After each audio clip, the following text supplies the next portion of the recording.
Brittany gripped the steering wheel tightly, her knuckles pale against the worn leather.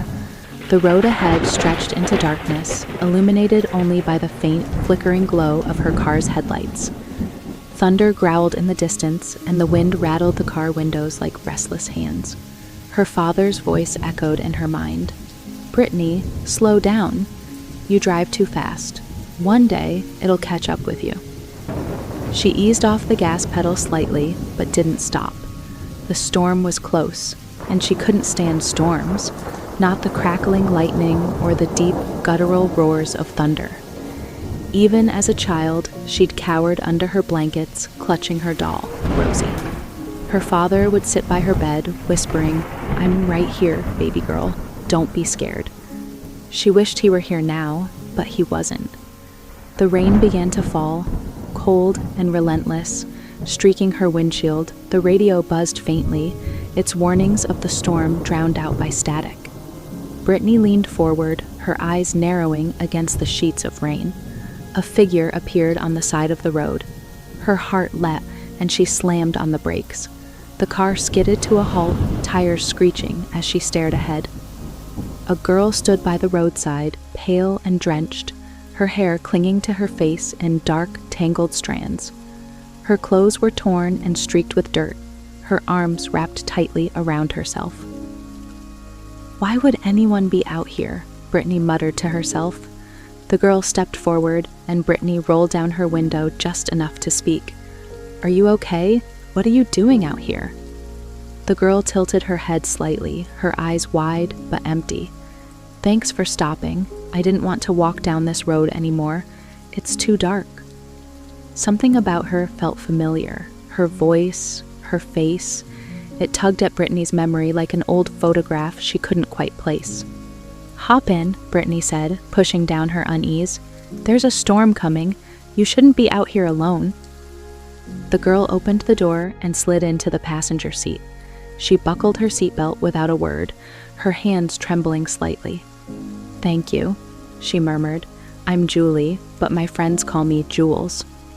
"Jules?" Brittany repeated, the name stirring something deep inside her. Jules nodded but didn't elaborate. She stared out the window, her expression distant. "Where are you headed?" Brittany asked. "Home," Jules replied, her voice soft. "It's just down the road. You can't miss it. There's a tree, a big one, like a Christmas tree." As they drove, Brittany's unease grew. Jules didn't look at her, didn't speak unless prompted. And yet, Brittany felt a strange connection to her, a sense of familiarity that was both comforting and unnerving. "Jules," she said finally, "it feels like I know you." Jules turned her head slightly, her eyes shadowed with sadness. "Maybe you do." The rain intensified, the windshield wipers struggling to keep up. Lightning illuminated the road ahead, casting the skeletal trees in stark relief. "There it is," Jules said suddenly, pointing. Brittany followed her gaze. A massive tree loomed in the distance, its branches bare and brittle, its trunk scarred and leaning. At its base, a small white cross glowed faintly in the headlights. "This is your stop?" Brittany asked, her voice tight. When she turned to look at Jules, the seat was empty. Panic clawed at Brittany's chest. She pulled over, her breath coming in shallow gasps. Did she jump out? The storm roared around her as she stepped out of the car, rain soaking her hair and clothes almost instantly. She spun around, scanning the dark roadside. "Jules?" she called, her voice trembling. Lightning flashed, illuminating the tree. At its base, she saw a figure, a man kneeling beside a small white cross. He was holding something in his hands, his shoulders hunched as if under an unbearable weight. Brittany approached cautiously, the rain blurring her vision. "Excuse me," she called out, her voice shaky. "Have you seen a girl? Pale, long hair, torn clothes?" She hesitated. She said her name was Jules. The man didn't respond.